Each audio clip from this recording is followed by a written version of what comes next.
Oke teman-teman, sekarang kita akan bahas lagi tentang hal-hal yang relate banget sama kehidupan kita dan ini sering banget terjadi. Gimana caranya untuk memahamkan pada diri kita sendiri bahwa pentingnya mendahulukan diri sendiri dan keluarga kita sebelum teman dan orang lain. Ini tuh langkah awal yang sebetulnya bisa jaga keseimbangan dan keharmonisan dalam kehidupan kita. Jadi nggak melulu hubungan kita tuh hubungan pertemanan aja, sedangkan kita lupa sama diri kita atau bahkan sama keluarga kita. Kadang kita tuh suka ngerasa nggak enakan sama orang lain, tapi malah seenaknya sama kepentingan diri sendiri dan kepentingan keluarga. Kayak contohnya gini deh, ada seseorang yang rela ngabisin waktu buat nongkrong sama teman-temannya karena nggak enak. Jadi diajak buat nongkrong, nggak enak buat nolak. Akhirnya apa yang terjadi? Ngorbanin waktu dengan keluarganya. Padahal pulang kerja itu keluarganya udah nunggu. Dan ini dengan nggak enaknya, dengan alasan nggak enak tadi, nongkrong sama temannya. Dan dengan seenaknya meninggalkan keluarganya. Atau ketika weekend main futsal dengan teman-temannya. Padahal kan dari Senin sampai Jumat itu udah ketemu temennya. Di hari Sabtu atau di hari Minggu masih ketemu lagi. Ngorbanin lagi yang namanya keluarga. Padahal kan keluarganya mungkin pengen main. Atau anaknya pengen dibantuin bikin PR. Ini aneh sih. Tapi ini tuh banyak banget kejadian. Kita mendahulukan keluarga ataupun diri kita itu tuh semacam self-care yang kita perluin banget buat jaga keseimbangan emosional dan juga kestabilan mental kita. Ya wajar aja marah-marah mulu di rumah. Orang gak terbiasa dengan keadaan rumah. Ya wajar aja gak betah di rumah. Orang gak pernah tahu gimana nyamannya ketika berada di lingkungan keluarga.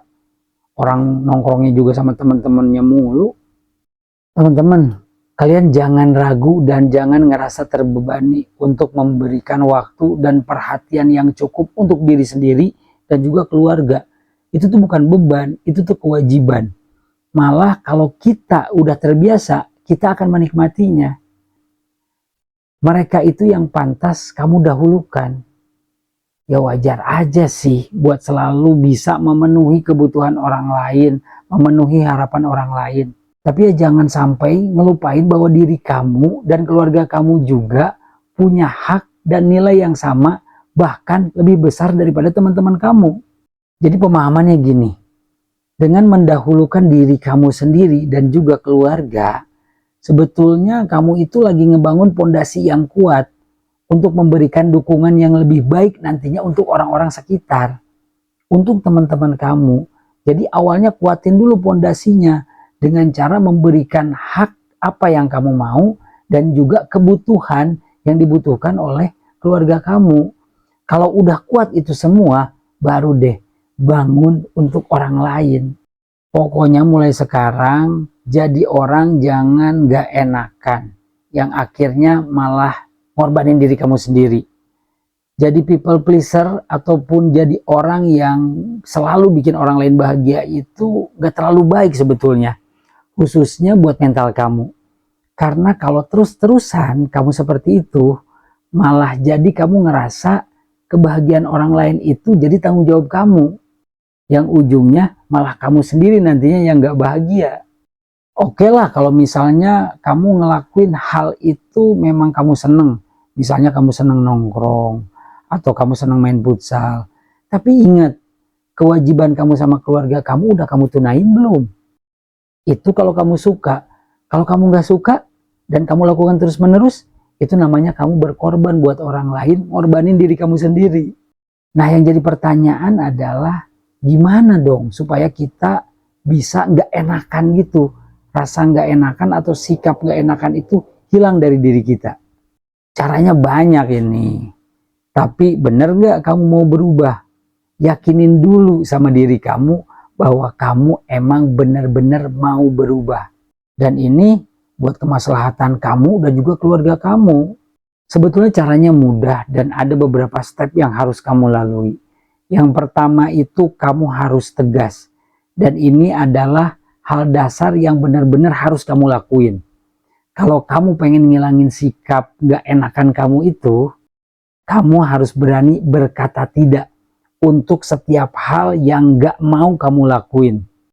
Karena gak selamanya diri kamu itu bisa digunakan untuk menyenangkan orang lain.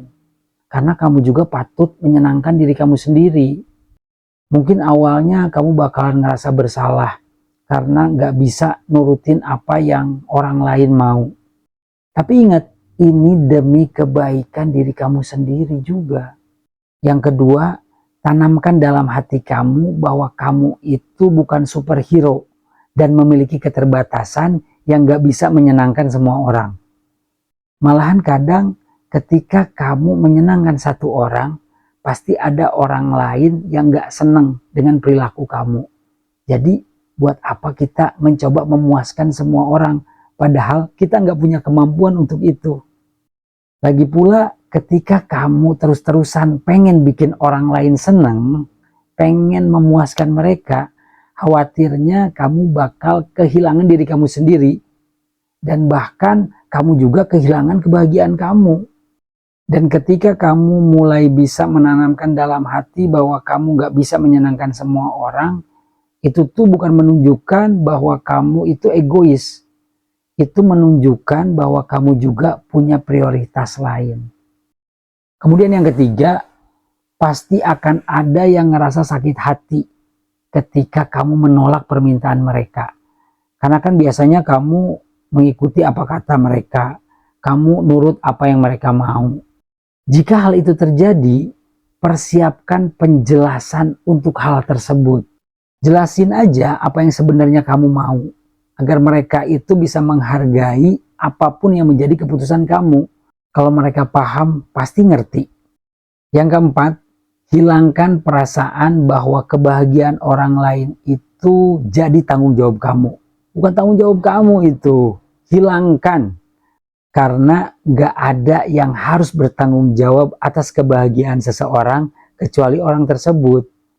Nah, karena itulah kamu gak usah ngerasa gimana-gimana. Selalu aja, kalau kamu bisa bantu, bantu. Kalau kamu bisa ikut, ikut. Kalau kamu bisa berbagi, berbagi. Kalau gak bisa, ya gak usah. Lakukan aja apa yang kamu mau dulu, baru orang lain. Dan yang terakhir, nah ini nih, yang PR banget sebenarnya buat kita lakuin. Karena kalau kita ngelakuin hal ini tuh, kita bakal dinilai aneh sama teman kita atau sama orang lain. Kamu sering ngerasa nggak enakan buat nolak permintaan orang lain karena takut dinilai jelek.